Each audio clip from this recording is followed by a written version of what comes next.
దేవుని ఆలయమును కట్టుట. ఇర్మియా 10:19-20. కటాకట నేను గాయపడితిని, నా దెబ్బ నొప్పి పెట్టుచున్నది. అయితే ఈ దెబ్బ నాకు తగినదే ఎనుకుని నేను దాని సహించుదును. నా గుడారము చినిగిపోయెను, నా త్రాళ్ళ నీవు తెగిపోయెను. నా పిల్లలు నా యొద్ద నుండి తొలగిపోయున్నారు, వారు లేకపోయిరి. ఇక మీదట నా గుడారమును వేయుటకైనను నా తెరల నెత్తుటకైనను ఎవడునూ లేడు.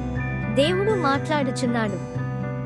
ఆయన పిల్లలు ఆయన గుడారము విడిచిపెట్టారు గనుక దేవుడు కపడుతున్నాడు.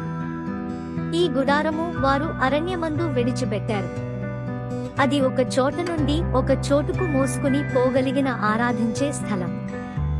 దేవుని వాక్యానుసారముగా అది నిర్మించబడింది. దేవుని నిబంధన మందసం అందులో ఉండినది. దేవుని వ్రేళ్లతో ఆయన ఆజ్ఞను రచించిన రాతి పలకలు కూడా అందులో ఉండినవి. దేవుడు చెప్పుతున్నాడు, తాళ్లు తెగిపోయినవి, పిల్లలు తన యొద్ద నుండి వెళ్లిపోయారు.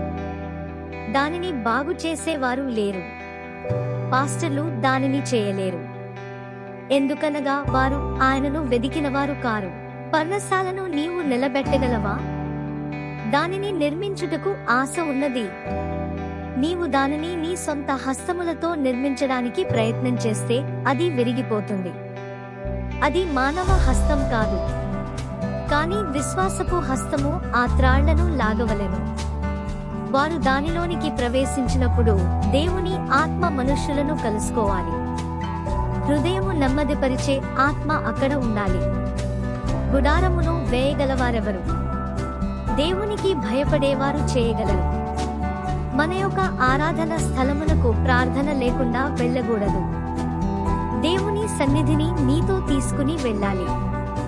అప్పుడు నీ చుట్టూ ఉండే ప్రజలు నిర్లక్ష్యముగా ఉండలేరు. దేవుని ఆత్మను నీతో తీసుకుని వెళ్లి బోధకుడికి సహాయకుడిగా ఉండవలెను. మనం పరిశుభ్రమైన బట్టలు వేసుకుని ఆరాధన స్థలానికి వెళ్తాము, కానీ మన హృదయం అపవిత్రంగా ఉంటుంది. మన కన్నులు అపవిత్రంగా ఉంటాయి. మనం దేవుని ఆలయం ఎలాగూ అపవిత్రపరుస్తున్నాము?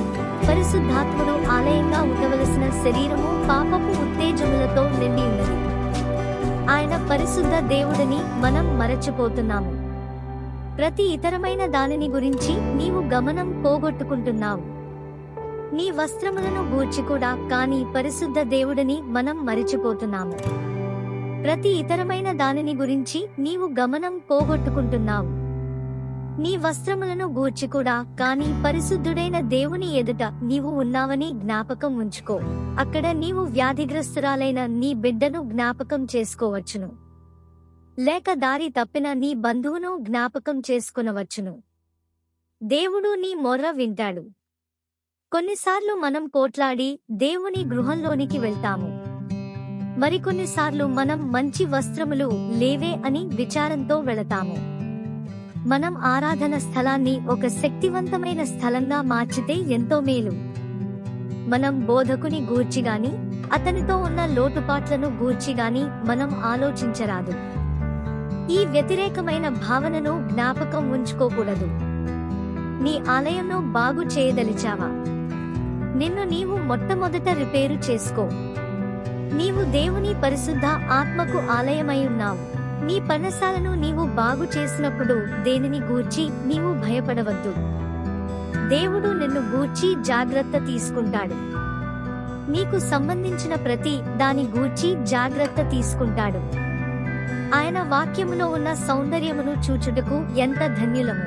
ఆయన ఆలయము కొరకు లక్ష్యం ఉంచని ఒక పాస్టర్ గారిని నేనెరుగుదును. ఆయన కుటుంబం చెల్లాచెదురు అయిపోయింది. ఆయన కుటుంబంలో ఒక్కడు కూడా ప్రయోజకుడు కాదు. మనం జాగ్రత్తగా ఉందాం. దేవుని పర్ణశాలను నిర్మిద్దాం. ఆయన బలమే మనలను నిలబెడుతుంది.